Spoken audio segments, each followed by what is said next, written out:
Marcos 5, do 1 ao 17. Quem achou, diga amém. Entretanto, chegaram a outra margem do mar, a terra dos Gadarenos. E ao desembarcar, logo veio dos sepulcros ao seu encontro um homem possesso de espírito imundo, o qual vivia nos sepulcros, e nem mesmo com cadeias alguém podia detê-lo, porque tendo sido muitas vezes preso com cadeias e grilhões, as cadeias foram por ele quebradas e os grilhões despedaçados, e ninguém conseguia dominá-lo. Andava sempre de noite e de dia, uivando pelos montes e pelos sepulcros, e ferindo-se com pedras.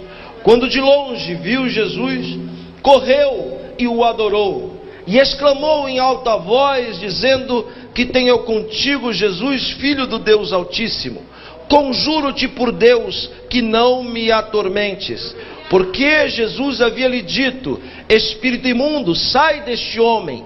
E perguntou-lhe: qual o seu nome? Então lhes respondeu: Legião é o meu nome, porque somos muitos. E rogou-lhe encarecidamente que não os mandasse para fora daquela cidade. Ora, pastava ali junto aos montes uma grande manada de porcos, e os espíritos imundos rogaram a Jesus, dizendo: permita-nos que entremos nos porcos. Jesus assim o permitiu, e a manada, que era cerca de 2.000 porcos, lançou-se despenhadeiro abaixo, precipitando no fundo do mar. Ora, os porqueiros, onde se afogaram, os porqueiros fugiram e anunciaram na cidade e pelos campos. Então saiu todo o povo para ver o que tinha acontecido. E indo ter com Jesus, viram o homem que estivera endemoniado, assentado em perfeito juízo, e tiveram medo. E os que haviam presenciado os fatos, contaram tudo o que havia acontecido acerca dos porcos e acerca do homem. Então, todos os moradores daquela cidade rogaram para que Jesus se retirasse da terra deles.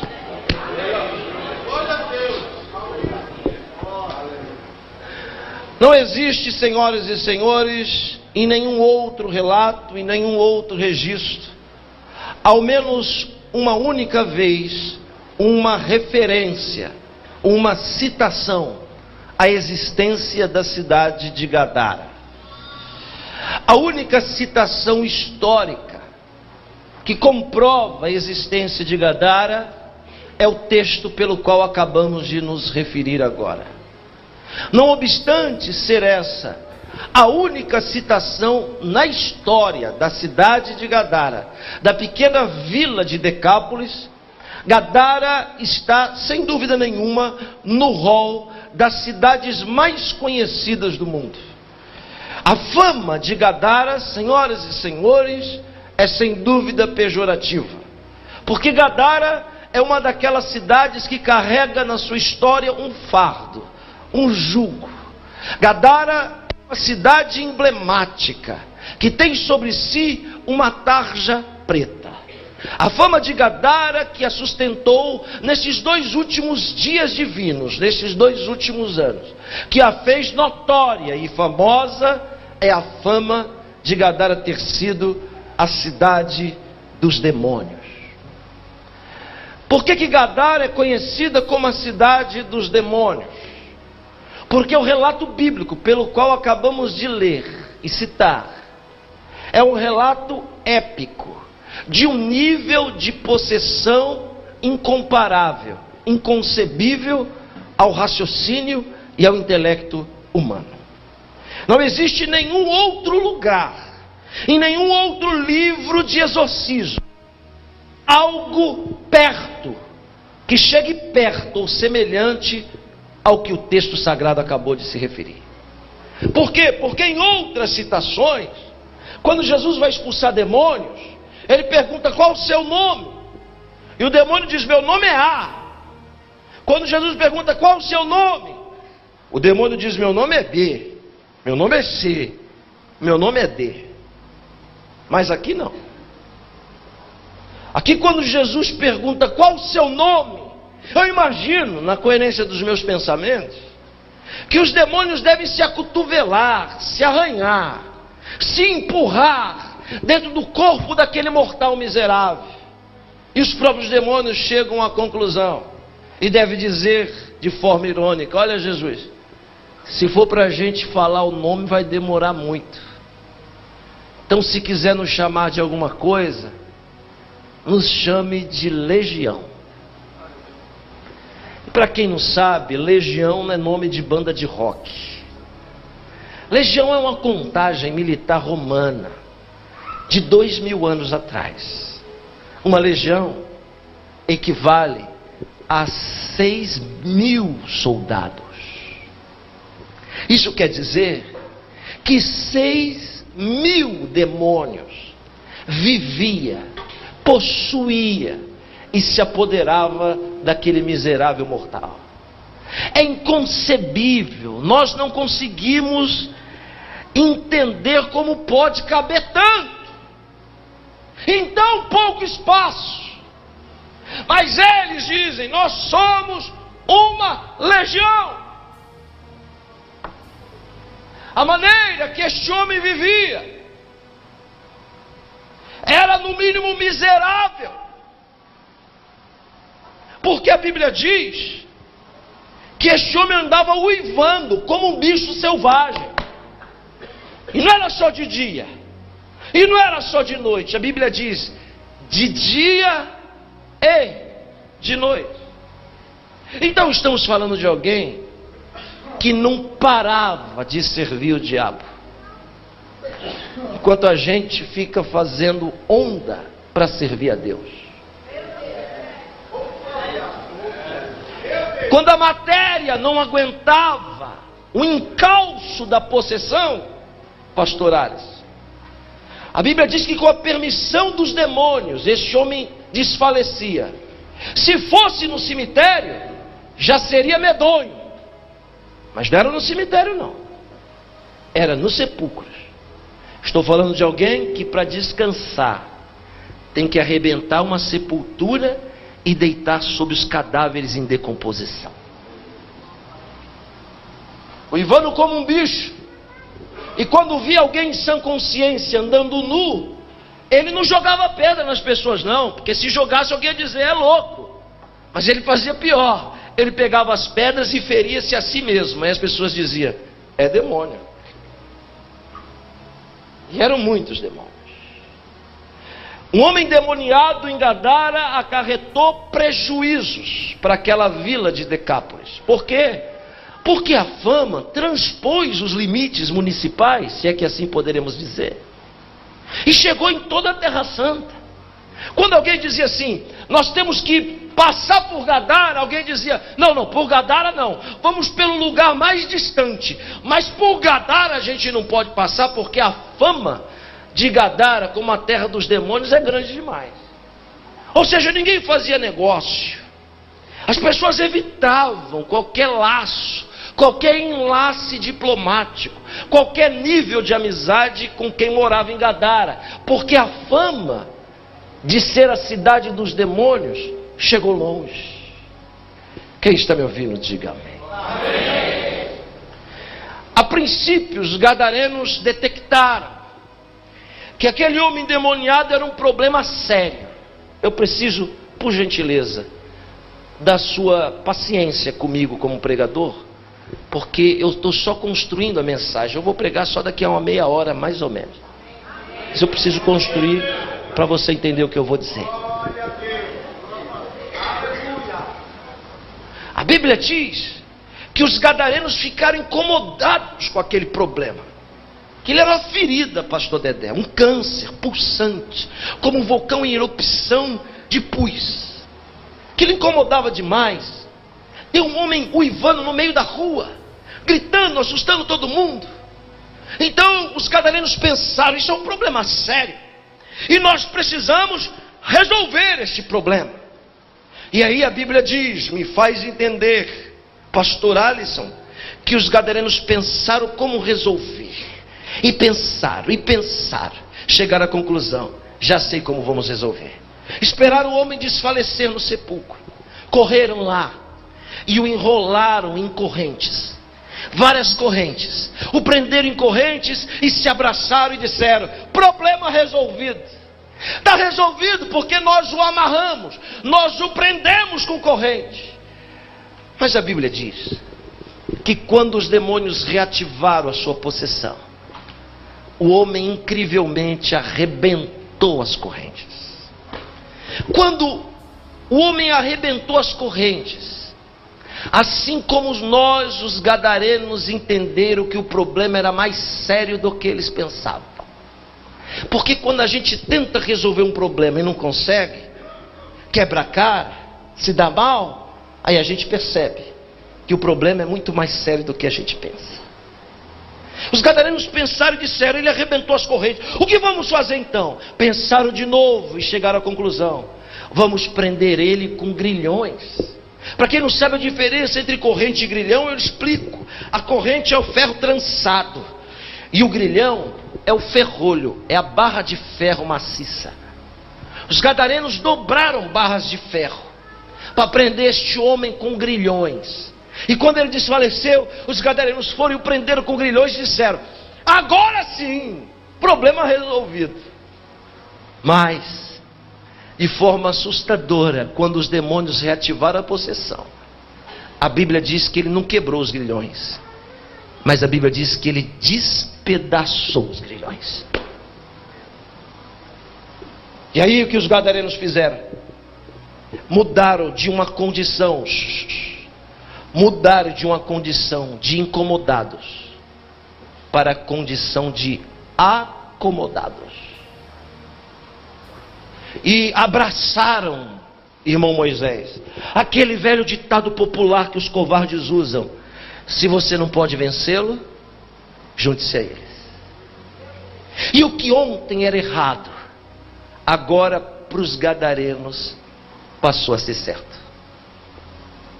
Os gadarenos preferiram conviver com aquele lapso, com aquela vergonha. Os gadarenos preferiram entender que tinha que ser daquele jeito. E agora se acostumaram com aquilo. E então nós temos um homem gritando nu na praça, gritando como animal, e as crianças jogando bolinha de gude perto dele. Ninguém mais se assusta com o homem endemoniado. Preferiram conviver com aquele câncer. Eu vou abrir só um parênteses rápido para fazer um comentário breve e raso. Existem pessoas aqui que estão tentando resolver alguns problemas da sua vida e entraram aqui hoje em busca de uma resposta. Já tentou e não deu certo. Já se esforçou e não deu certo. E não foi uma vez que você tentou, não. Foram várias. Entrou aqui hoje dizendo: é minha última tentativa. Deus está descendo nessa casa através do Espírito Santo para dizer para mim primeiro, porque eu não sou super-homem, nem um homem de ferro. Eu sou humano como você. Então fala para mim primeiro e para você segundo, que a maioria dos problemas que a gente não resolveu foi porque a gente tentou resolver do nosso jeito.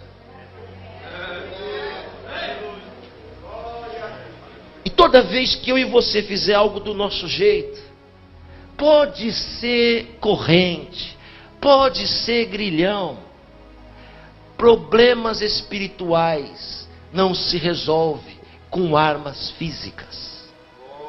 Por que não deu certo? Porque a estratégia está errada. Deus te trouxe aqui para lhe mostrar um caminho e uma estratégia, e está dizendo para alguém no nosso meio: não é por força e nem por violência, mas é pelo meu Espírito, diz o Senhor dos Exércitos. Os gadarenos se acomodaram, se ajustaram e se acostumaram com aquele problema. Agora só percebe o problema quem é de fora, mas quem é de dentro já não percebe mais, porque se acostumou. Deixa eu lhe fazer uma pergunta: você já falou com alguém com mau hálito? Eu já.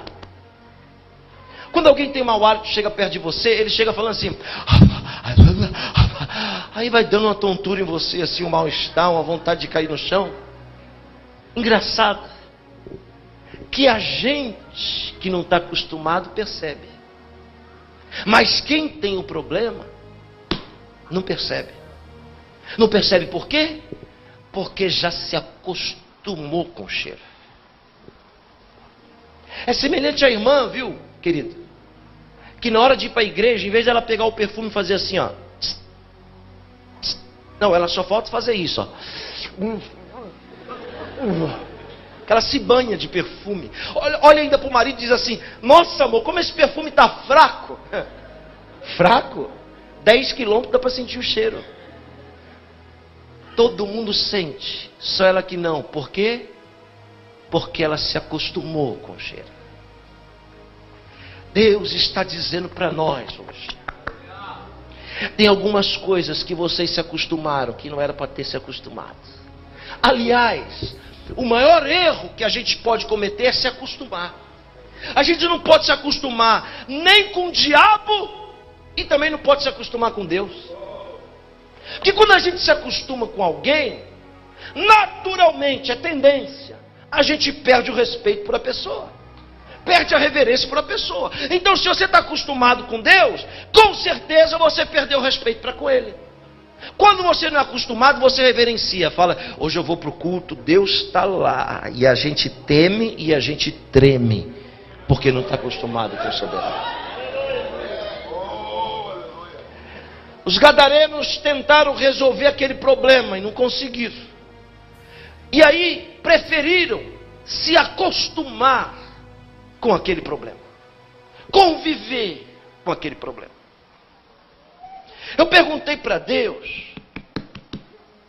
como pode só Gadara ter tantos demônios? Por que só Gadara com tantos demônios? Visto que tanto Deus quanto Satanás, ambos, para agir, dependem de brecha. O diabo só entra onde tem brecha. Deus só entra onde tem brecha. A Bíblia chama brecha de porta. Eis que estou à porta, bato. Se você abre, eu entro. Eu pergunto para você: por onde vocês entraram aqui hoje? Vocês pularam o muro? Não? Vocês entraram por onde? Se a porta estivesse fechada, você tinha entrado? A gente só entrou porque a porta está aberta.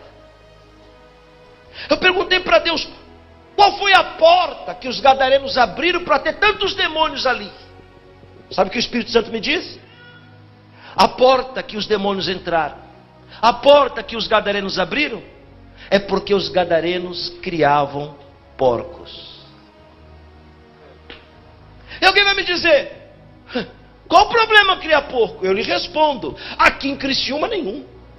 Não tem problema nenhum criar porco em Santa Catarina. Não tem problema nenhum criar porco no Brasil, na América do Sul, na América Central, na América do Norte. Não tem problema criar porco na Europa. Não tem problema criar porco na África, na Oceania ou na Ásia. O único problema é criar porco na Terra Santa. Aí não pode. Bate no peito bem forte, diga: eu sou. Está fraco. Vou fazer igual o Dedé, está fraco. Bate no peito e diga: eu sou. Terra Santa. Território do sagrado. Morada do divino.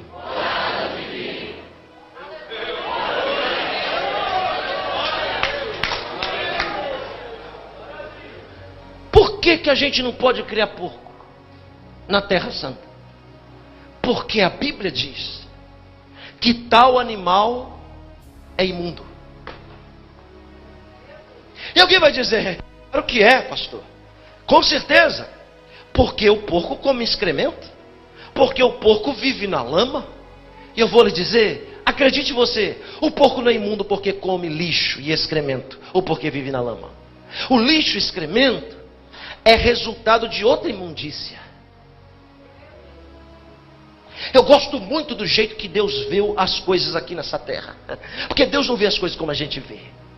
Vai eu e você ungir o rei de Israel lá na casa de Jessé. Olha, o primeiro que vem bonitão, aí eu e você diz: esse daí é o rei. Aí Deus toca em mim e você diz: eu não vejo as coisas como você vê. Você está vendo a aparência, eu estou vendo outra coisa. Eu gosto do jeito com que Deus vê as coisas. Levítico 18 está escrito assim: não descobrirás a nudez da tua mãe. Ó, mamãe nua. Você está olhando, vendo a mamãe nua. Mas veja o que a Bíblia diz: não descobrirás a nudez da tua mãe, vírgula, porque a nudez do teu pai. Então a gente está olhando a mamãe nua, só que Deus não. Deus está vendo a vergonha do pai na nudez da mãe. Porque a intenção é ferir a propriedade, é envergonhar o dono. Aleluia. Eu gosto do jeito com que Deus vê as coisas. Olha só, a gente olha para uma flor e diz: olha, é um lírio do campo. Olha que flor linda, um lírio do campo. Deus olha para o lírio do campo e não vê uma flor. Deus olha para o lírio do campo e vê uma roupa. Está escrito: olhai para os lírios do campo, que não tece e não fia. Nem mesmo Salomão em toda a sua glória se vestiu como um deles. Deus não vê como a gente vê, sabe? Deus vê diferente. E aqui, a imundícia do porco não está no que ele come. A imundícia do porco está como ele anda. Alguém aqui sabe que o porco tem um pescoço da largura do tronco? Isso é uma coisa minha. Eu que reparei isso. O pescoço do porco é da largura do tronco, Dedé. Isso quer dizer que ninguém aqui vai ter a glória de ver um porco andando e olhando para o céu. Não. O porco só anda olhando para cá, para baixo, para a terra. Imundícia para Deus é o crente que quer andar sem ter olhos para o céu. Ele só tem olhos para as coisas da terra, só olha para as coisas do mundo. Mas Deus não classifica o porco, viu, irmã? Viu, amigo? Porque o porco come excremento ou porque tem um pescoço da largura do tronco? Não. Deus é simples. Ele diz: o porco é imundo, porque todo animal que tiver unha fendida e não rumina, este será imundo. Pronto. Olha só o que Deus está vendo. Deus nem está vendo a lavagem lá na frente. Deus está vendo a forma com que o bicho anda.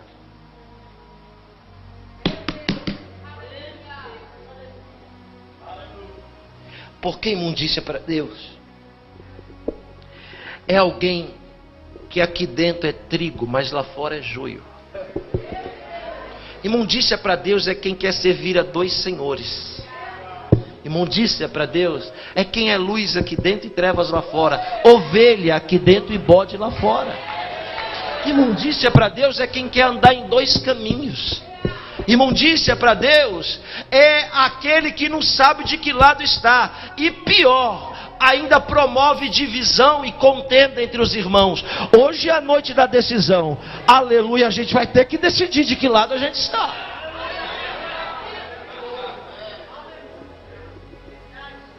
Alguém aqui já viu um porco? Levante a mão. Estou construindo a mensagem, tá? Alguém aqui já viu um porco? Levante a mão. Não estou falando da Peppa, não. Estou falando porco mesmo, porco. Quem aqui já viu um porco? Levante a mão. Olhe para cá. Eu confesso, mesmo sendo palmeirense, eu nunca tinha visto um porco.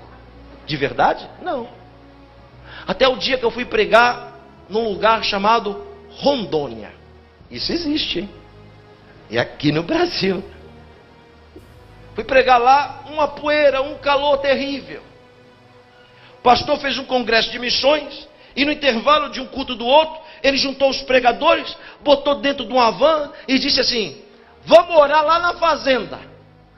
Aí foi aquele monte de pregador conversando dentro daquela van, que o ar-condicionado não vencia. E aí a gente foi, daqui a pouco chegamos num lugar no meio do mato, o pastor desceu e foi em direção à porteira, e a gente atrás conversando, bem distraído. Quando esse pastor chegou na porteira, que ele colocou a mão, que ele olhou, ele voltou correndo e gritando: corre, corre, corre, corre.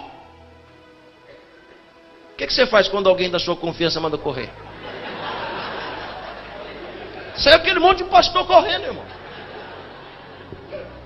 Sabe que pastor faz exercício todo dia, né? Aquele monte de pastor correndo, e o Paulo estava comigo. Eu disse: ô Paulo, por que nós estamos correndo? Ele falou: ué, eu ia perguntar para você isso. Não sei.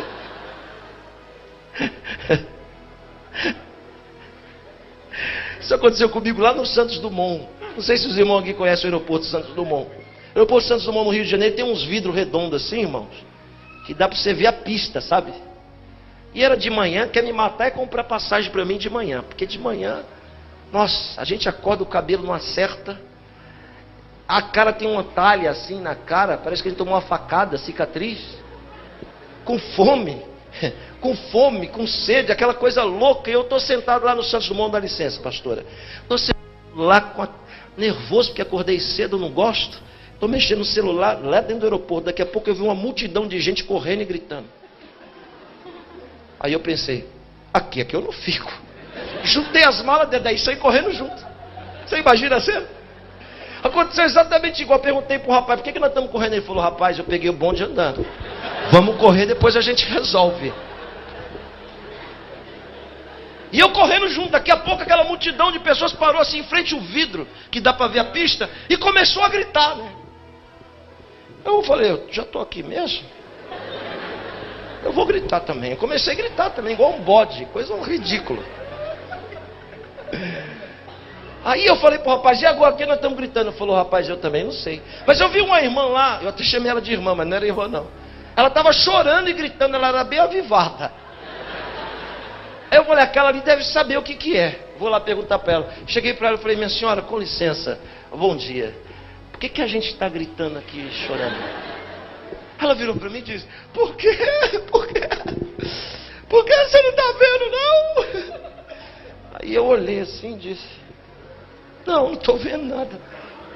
Você não está vendo, não? Eu falei, não. Ela apontou para a pista e disse, olha lá! Aí eu olhei na pista assim, irmão, eu já não enxergo direito, né? Eu olhei assim, vi uma mulher andando na pista com o cabelinho loiro curtinho, dando tchau. Falei para ela, o que é aquilo, minha senhora? Você não está vendo, não? Eu falei, não, o que é aquilo? Ela disse, é a Xuxa, é a Xuxa.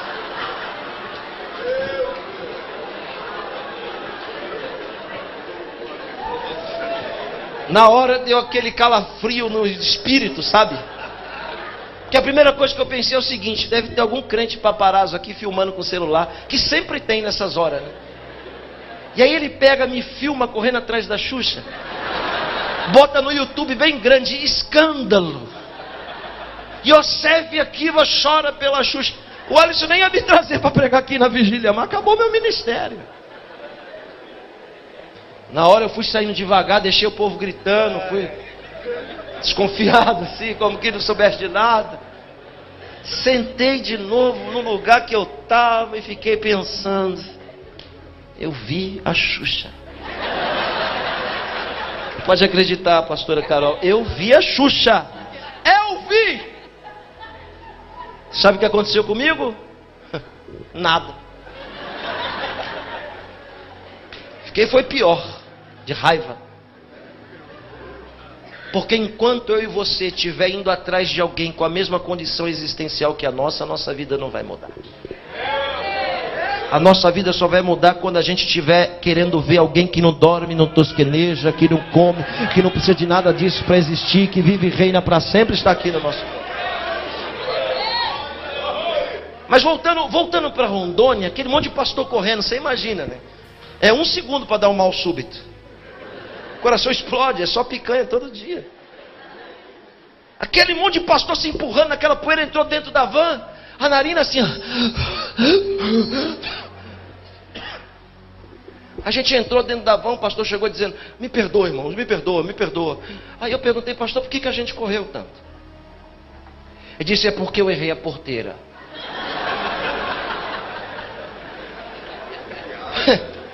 Só porque o senhor errou, a gente tinha que correr? Ele me disse, você ri, né? Ele me disse, sabe por quê? Eu vou explicar por quê. Porque essa daqui é a porteira dos porcos.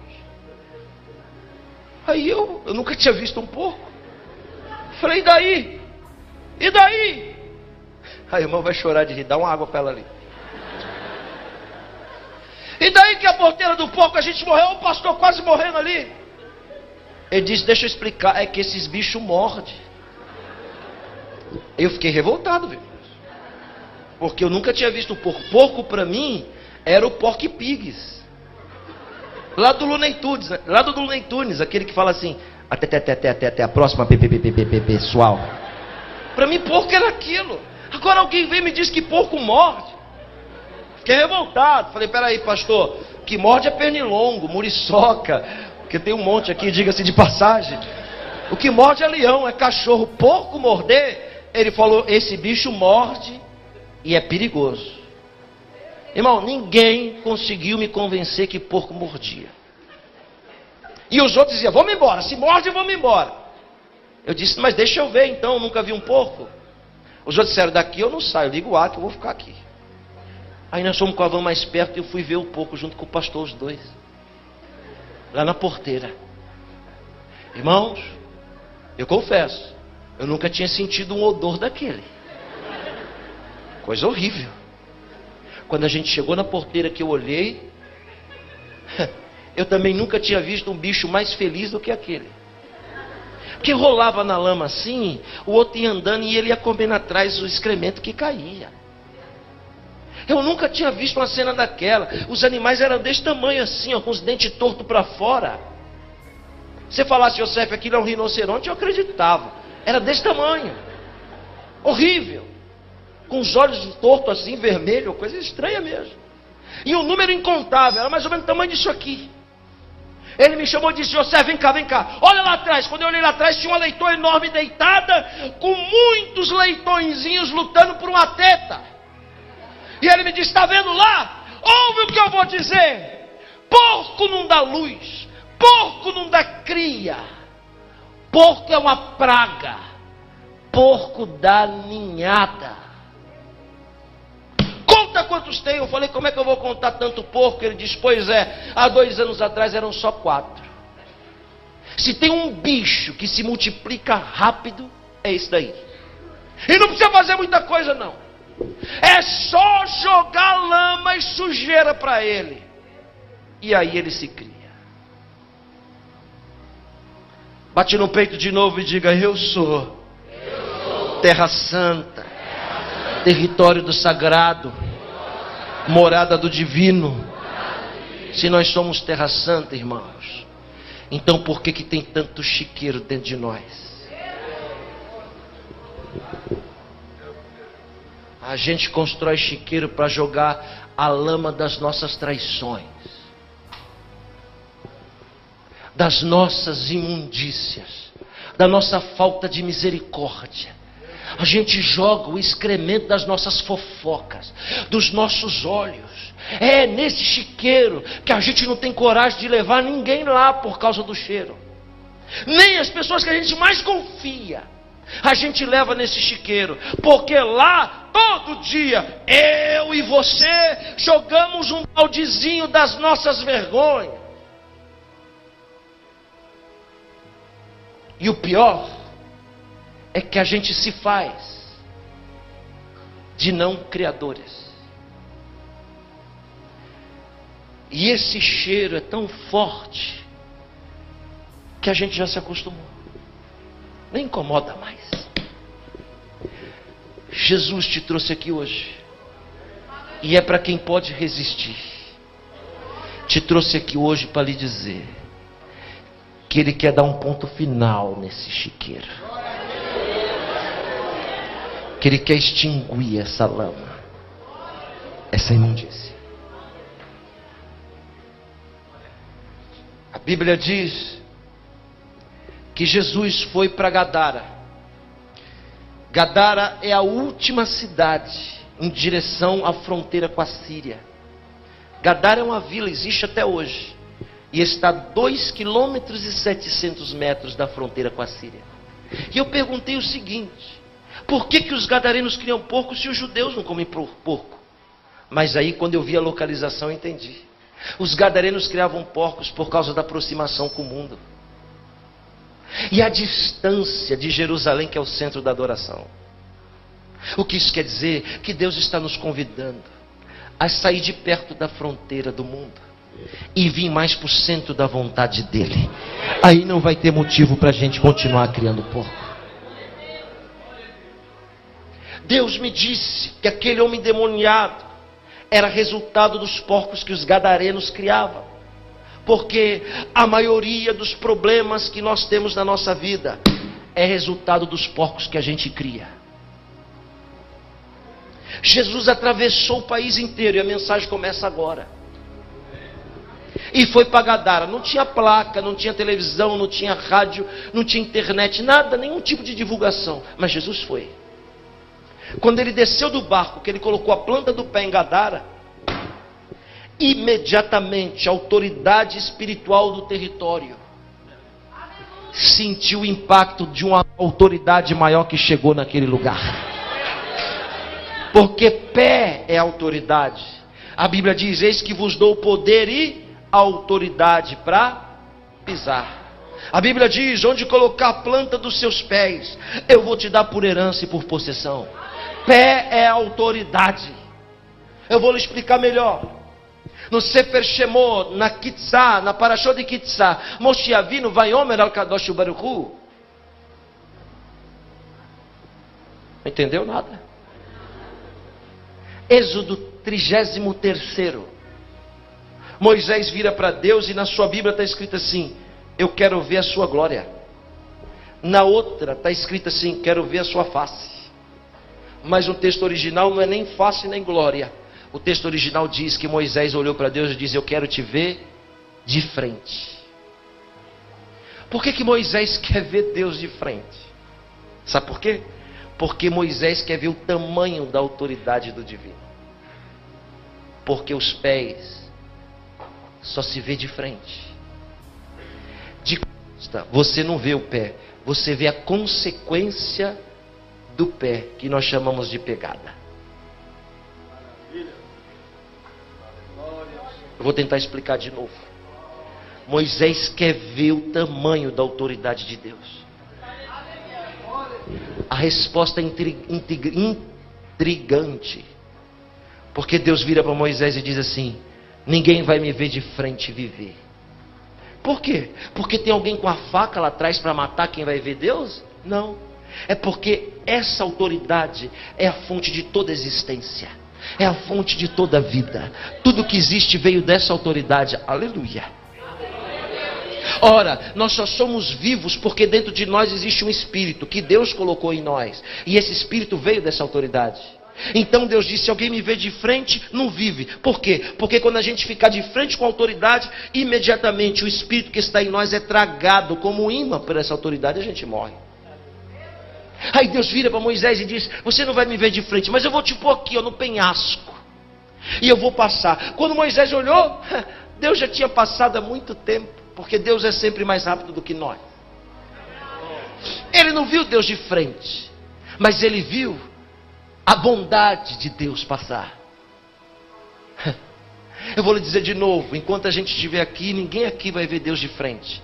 Mas todo dia a gente vai ver a bondade de Deus passar na nossa vida. Todo dia a gente vai ver. Pé na Bíblia é autoridade. Veja só o que eu vou lhe dizer. Até o dia 21 de abril do ano de 1500, tudo isso aqui era terra de índio. Quem andava aqui, quem mandava aqui, eram os tupis, os guaranis, os xingus, os tupinambás. Isso aqui era terra de índio.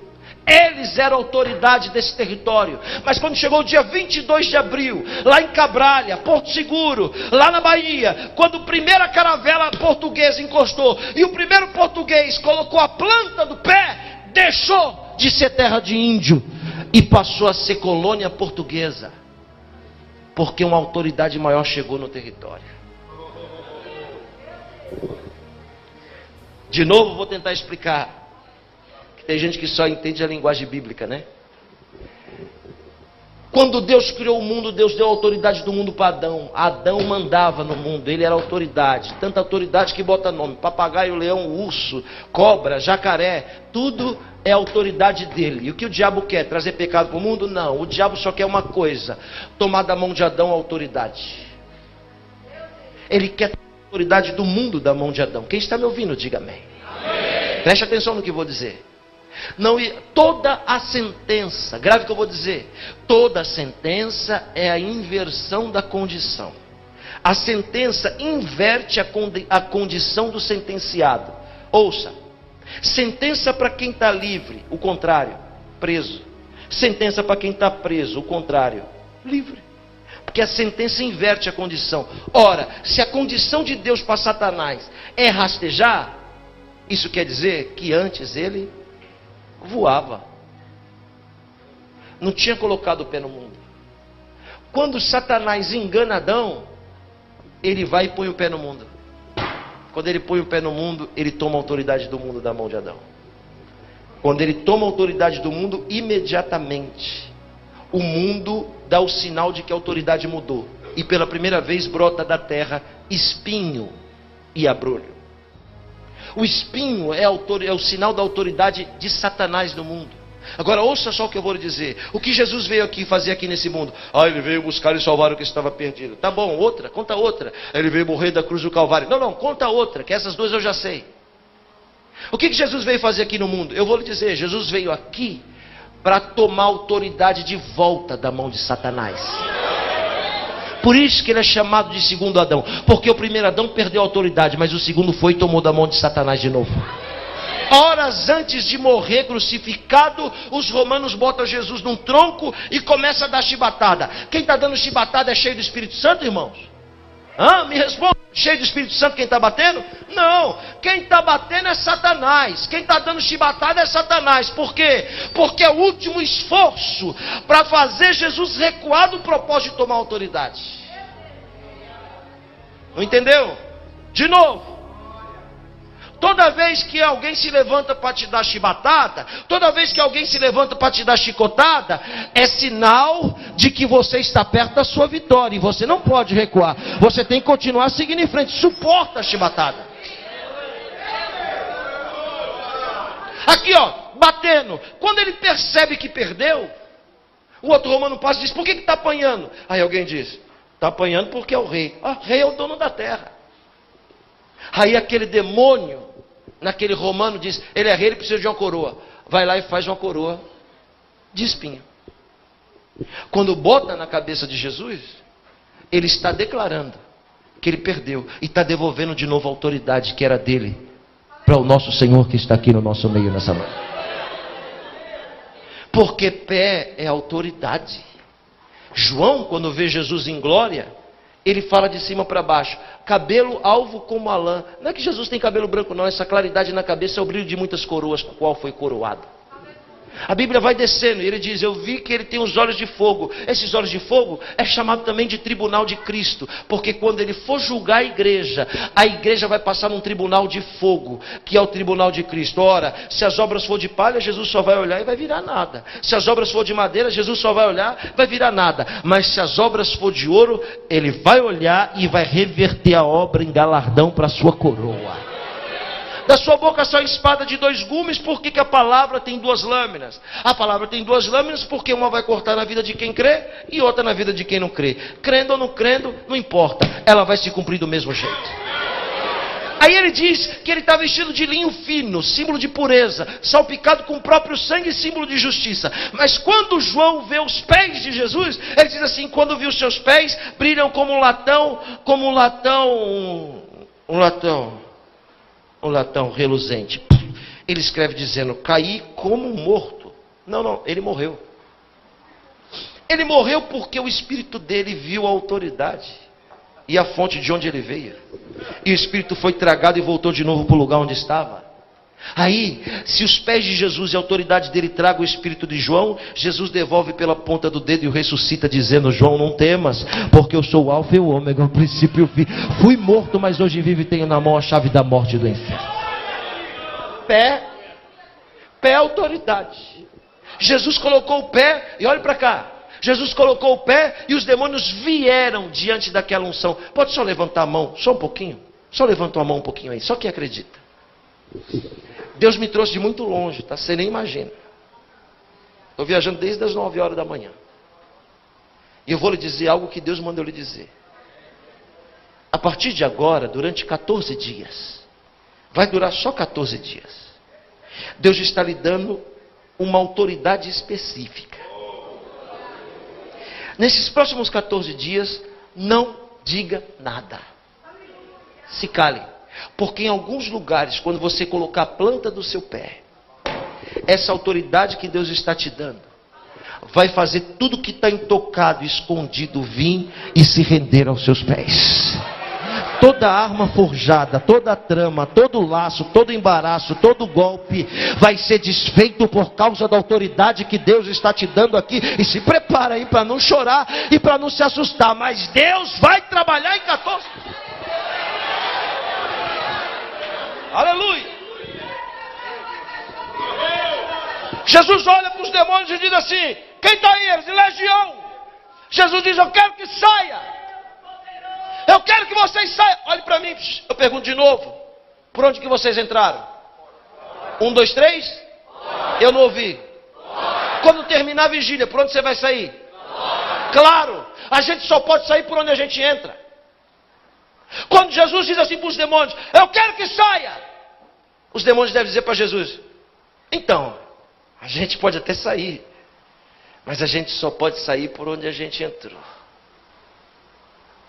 Jesus deve dizer: por onde vocês entraram? Aí os porcos, aí eles dizem assim: permita-nos que entremos nos porcos.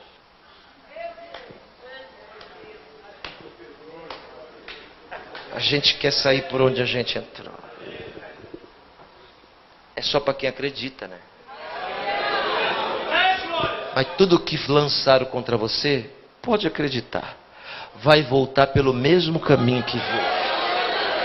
4 pessoas só que recebeu. Eu vou dizer de novo: vai voltar pelo mesmo caminho que veio. Alguém está entendendo o que eu estou pregando ou não?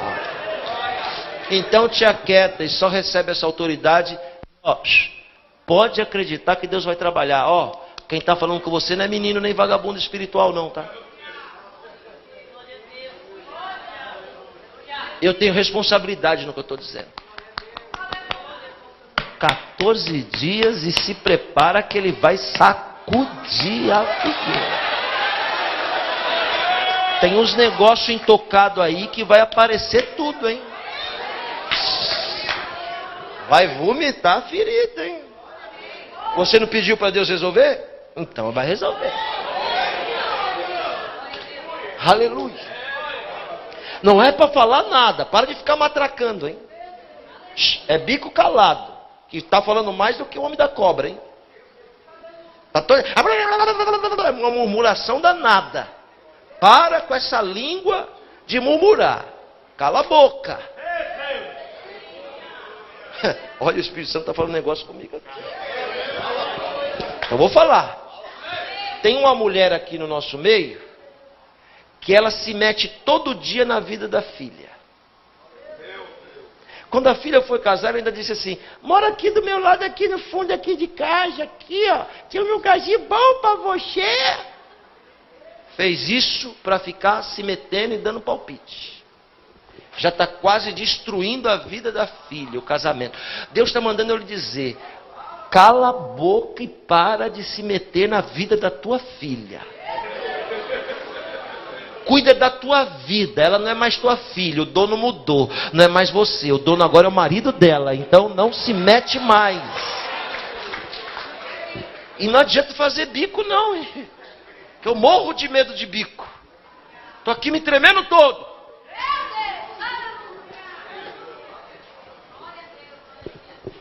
Jesus disse que quer entrar nos porcos, foi de lá que você veio? Então volta. Os demônios sopram em cima dos porcos, o único bicho que entra é demônio. E aí os porcos se jogam na água. Só um porco endemoniado mesmo para se jogar na água, né? Aí o homem ficou são, se vestiu, sentou, começou a conversar. Aí vai aparecer um grupo de pessoas que só trabalha por trás. Que esse grupo de pessoas não aparece, ele só aparece quando Jesus interfere. A Bíblia chama esse grupo de pessoas de porqueiro. Quem são os porqueiros? Os porqueiros são aqueles que alimentam os porcos. Pode estar mais perto de nós do que a gente pensa. Por quê? Porque quando você ouve uma palavra, você diz assim: eu vou perdoar. Mas aí o porqueiro aparece e diz assim: se eu fosse você, eu não perdoava. Se fosse você, eu abria, metia a boca, não está certo? O porqueiro fica pilhando, alimentando, jogando semente. Ainda bem que não tem isso aqui, né, nessa cidade longe, né? Não é só lá na minha terra, em São Paulo, que tem, né, irmãos? Porqueiro gosta de um leve trás. Porque quando o homem ficou são, os porqueiros saíram correndo e foram na cidade contar o que tinha acontecido. Vai ficar tudo de boca aberta esses porqueiros, viu? Nos próximos 14 dias tem gente aqui que vai ser uma viravolta. Uma reviravolta na sua vida. Deus vai tirar você de baixo e vai colocar você em cima. Vai ser só uma coisa que Deus vai fazer e já vai mudar a sua história. Uma coisa só. E aí esses porqueiros vão ficar revoltados. Eles foram na cidade e chamaram todo mundo. Quando a cidade chegou, viu o homem são, Jesus do lado deles. Procuraram os porcos. Não tinha mais porco nenhum. Preste atenção nessa conta. Quando tinha porco, não tinha Jesus. Agora que tem Jesus, não tem mais porco. Captou? Entendeu? Entendeu? Não entendeu, né? Vou falar de novo. Onde tem porco, não tem Jesus. E onde tem Jesus, não pode ter porco.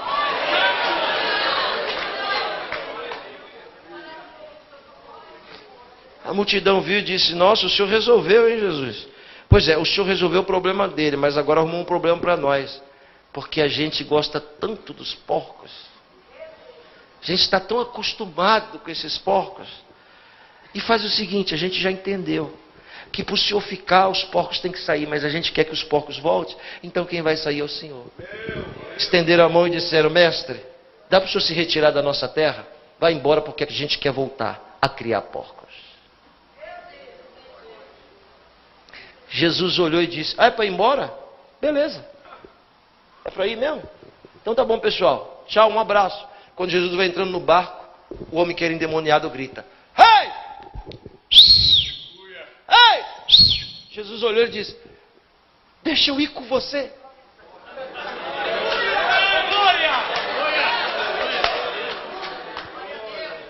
Esse homem nos ensinou, senhoras e senhores, uma coisa que a gente precisa aprender.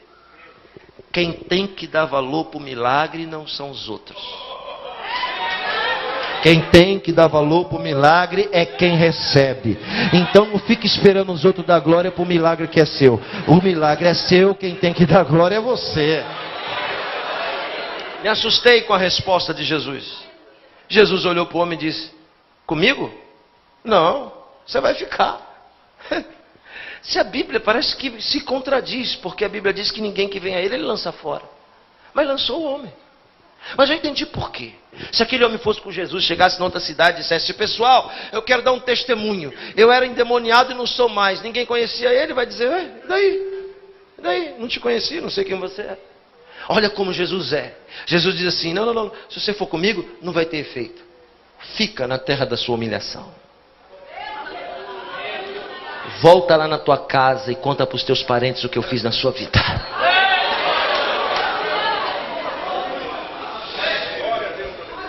Estou perto de terminar essa saudação, trazendo uma resposta de Deus para você. Aliás, tenho desgastado a minha vida em 11 anos fazendo isso, né? E eu tenho que fazer isso com precisão. Então ouça. Que dia é hoje? Não, da semana. Já é sábado? Hoje já é sábado? Então tá bom. Quarta-feira passada, alguém aqui no nosso meio fez uma oração para Deus e disse com estas palavras: eu cansei, estou jogando a toalha e desisto. Olha só a oração que você fez: eu não quero mais ficar nessa cidade. Você falou para Deus: eu quero me mudar para outra cidade. Você falou o nome da cidade. Longe daqui. Longe do lugar onde você vive. Quarta-feira. Hoje é sábado. Até que Deus foi rápido. E Ele manda eu lhe dizer que Ele não vai te tirar cidade onde você está, enquanto Ele não te exaltar ali. A obra com você naquele lugar não acabou. E aí, Deus está mandando eu lhe dizer que quando Ele te exaltar, Ele vai fazer uma mudança. Mas por enquanto, Ele quer que você fique na terra da sua humilhação. Aleluia. Aleluia.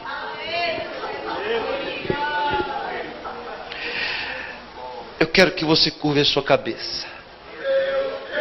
Tem um tecladista aqui? Tem? Faz um fundo aí para mim, moço. Bem harmônico, bem suave, por favor. Põe a mão no seu peito e diga: eu sou terra, território do sagrado, morada do divino. Deus não nos chamou para sermos criadores de porcos. Não adianta nada a gente ter cara de crente, falar gíria de crente, ter cabelo de crente, sapato de crente, e ser um sepulcro caiado. Sabe o que é um sepulcro caiado? Pintado de cal, branquinho por fora. Quando arrebenta, podre e estragado por dentro.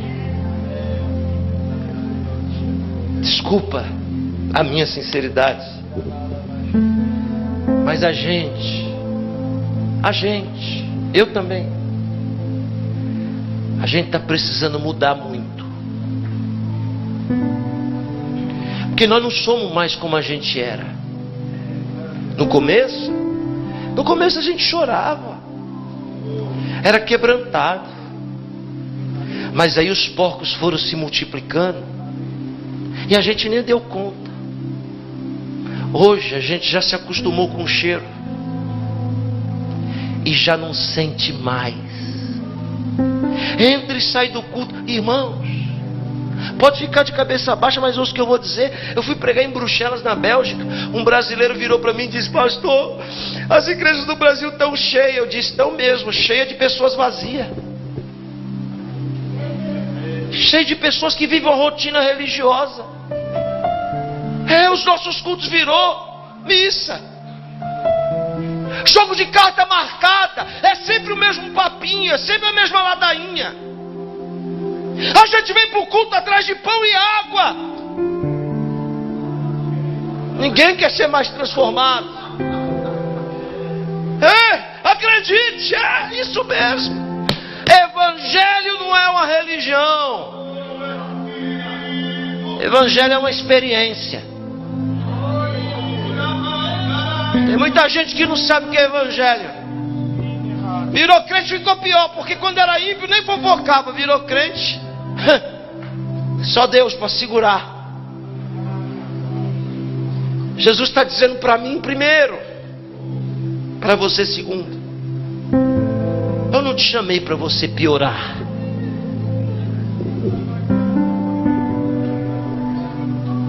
Quando você diz: eu não tenho chiqueiro, eu não tenho lama, é o que está mais atolado. Porque se tem uma condição nossa aqui, é miserável. Todo mundo aqui trai.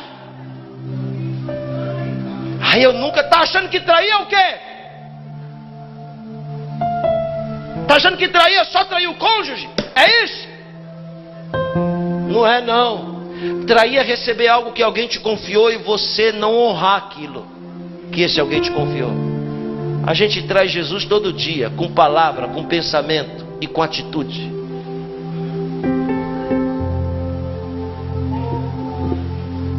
A gente não tem misericórdia de ninguém. É verdade. A gente está igual os judeus, se gloriando por estar aqui. E Jesus disse: o céu é de vocês mesmo? Eles batiam no peito e disseram: é nosso, porque nós somos filhos de Abraão. Jesus diz: vão se decepcionar, porque até das pedras Deus pode suscitar filhos de Abraão. Vamos ver se a nossa credencial vai nos salvar. Vamos ver se a nossa placa vai fazer alguma coisa com a gente. Vamos continuar omitindo a justiça, vamos?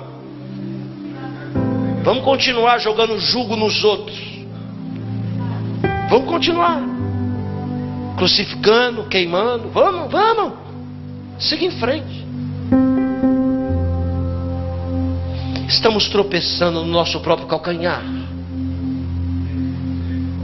Nós não andamos, nós nos arrastamos. Somos chamados o povo da fé. Fé? Desculpa, eu estou me incluindo, eu sou primeira. Não tem fé nada. Que fé é essa que só quer receber? Que só quer resolver o seu problema? Que fé é essa que não estende a mão para o caído, para o necessitado, para o fraco, para a viúva, para o órfão, para o estrangeiro? Para, irmão.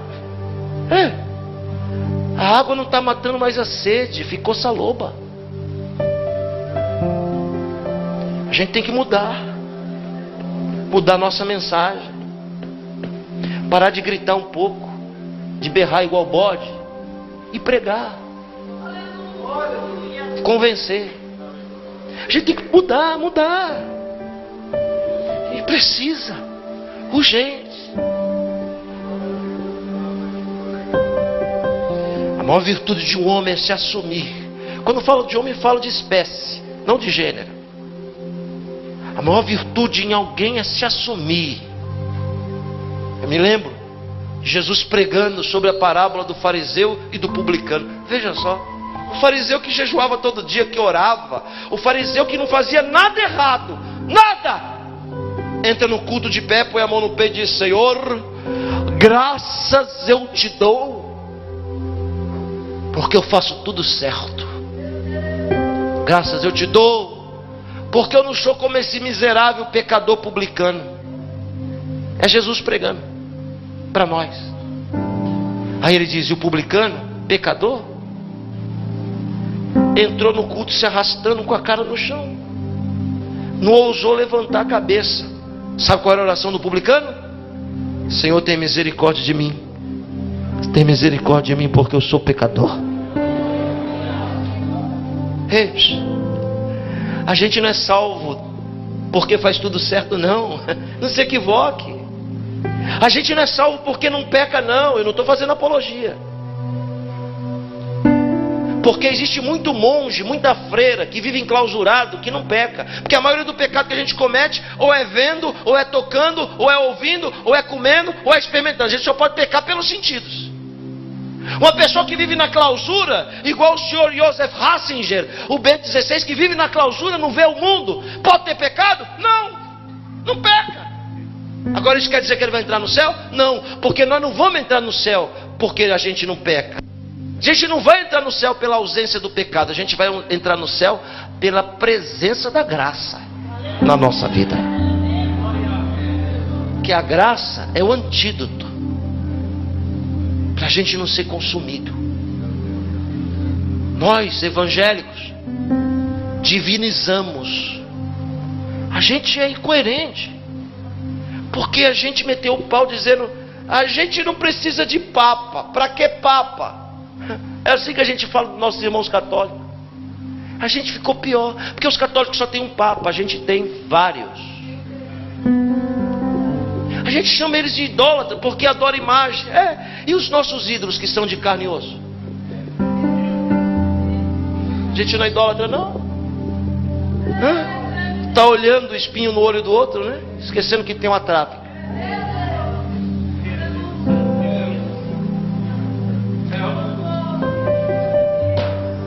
Eu sei que lá no fundo você está insatisfeito. Eu sei. Tem gente aqui que já não quer mais saber de nada, não acredita mais em nada. Só não sai da igreja que está com medo de ir para o inferno. Mas está desviado dentro da igreja. É tudo ou nada, tá? Querendo a gente ou não, Jesus está dizendo: eu não quero você de unha fendida. Eu não te chamei para criar porco. Feche os seus olhos, curva a sua cabeça.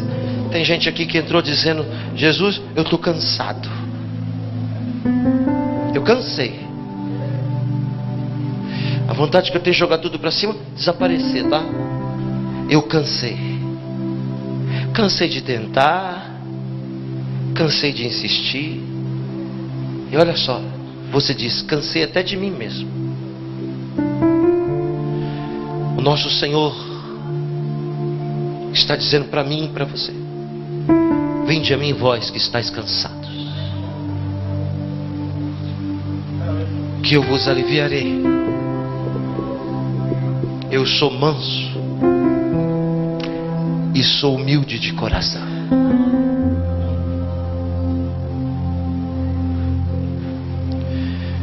Tem gente aqui, pastor Alisson, que entrou sobrecarregado, dizendo: é muito peso nas minhas costas, tudo é em cima de mim, eu não tenho descanso, tá, pastor? Estou sobrecarregado, eu carrego um fardo de uma mentira que eu não tenho coragem de desfazer. Jesus está dizendo: vinde a mim, que está sobrecarregado, porque o meu fardo é leve, eu sou manso e o meu jugo é suave.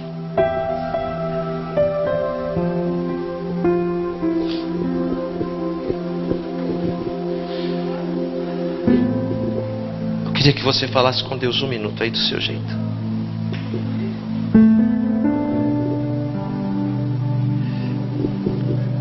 Vamos se assumir que a gente piorou muito.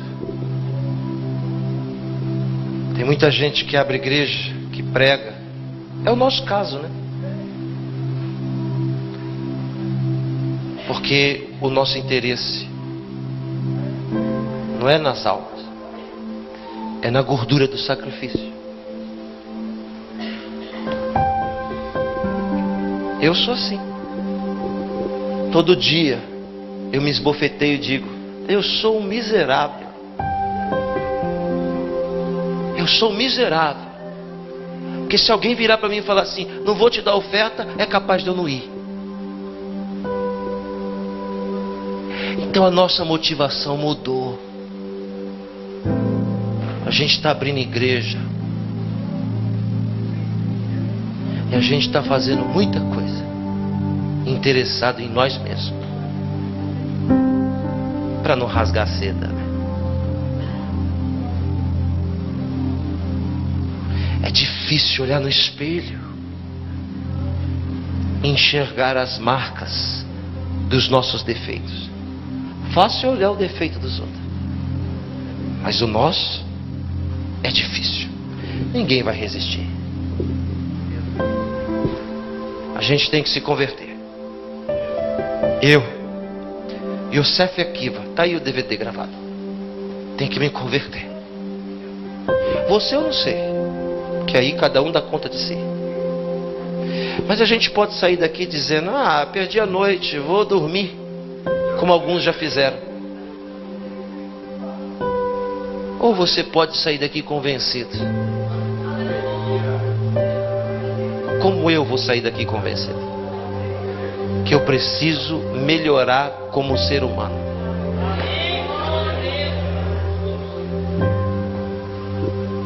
Pode falar com Deus, vou deixar agora.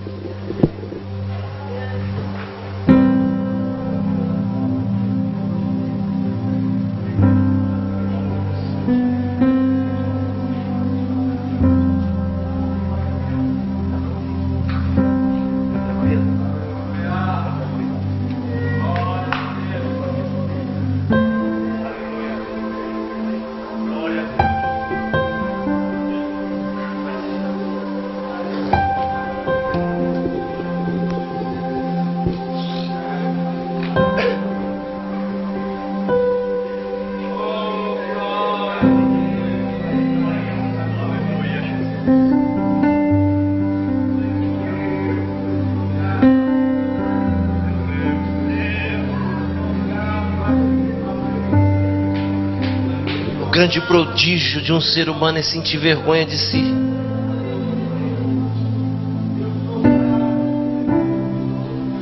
não se gloriar.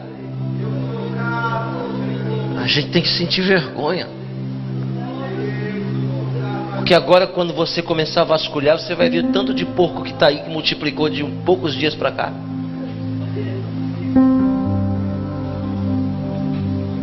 Multiplica rápido, viu? Muito rápido. Senhor, nós estamos na sua presença e nós acreditamos que o Senhor está aqui. Humildemente pedimos desculpas. Humildemente pedimos uma chance de melhorar. Sabemos que não vamos conseguir de tudo ser perfeito, mas no mínimo se parecer contigo. Para as pessoas olhar para nós e dizer: aquele ali é discípulo de Jesus. Porque a gente pensa, fala e faz coisas que talvez o Senhor não pensaria, nem diria e nem faria. Então nós nos humilhamos e pedimos: nos dê uma experiência. A nossa vida só vai mudar quando a gente tiver uma experiência. A nossa vida só vai mudar quando a gente te experimentar. Deixa a gente sair daqui do mesmo jeito que entrou, não.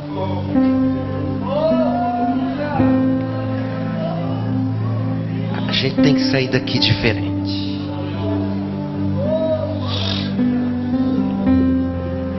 A gente vai ter que voltar lá nas pessoas e pedir desculpa.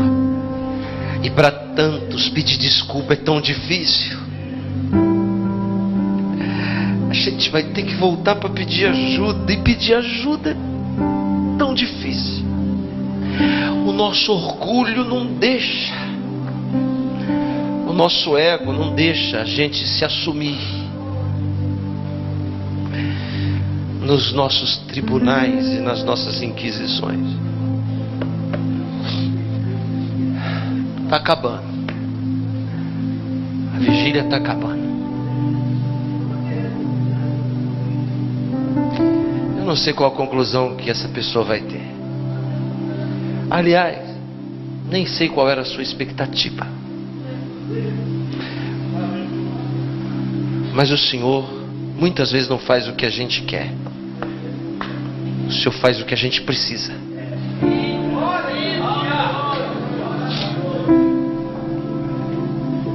Tem gente que não sente mais a sua presença.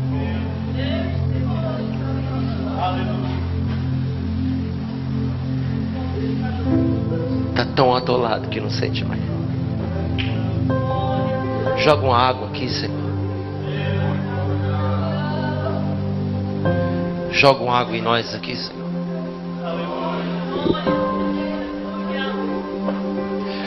Nós te agradecemos em nome de Jesus.